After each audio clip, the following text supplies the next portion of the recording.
असङ्ख्येय कल्याणगुणगणां पद्मवनालयां भगवतीं श्रियं देवीं विद्यानपायनीं निरवध्यां देवदेव दिव्यमहिषीम् अखिलजगन्मातरम् अस्मन्मातरम् अशरण्यशरण्याम् अनन्यशरणां शरणमहं प्रपद्ये। शरणं प्रपद्ये विष्णुर्मुखोत्तानपूरितस्य यस्य तनिर्ताण्वदर्पवन्ता तं वाचिचन्द्रं शशिकोटिशुभ्रं सिंहं सदाहं शरणं प्रपद्ये।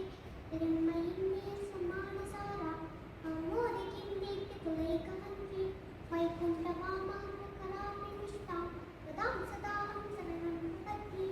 रक्षोऽसुराणां कटिमुखघण्टा शीतक्षरच्छूटिके कृतति सरभसं तार्क्ष्यमारुह्य धावन् व्याघूर्णन्माल्यभूषा वसनपरिकरो मेघगम्भीरकोशः आबिभ्राणो रताङ्गं शरमसि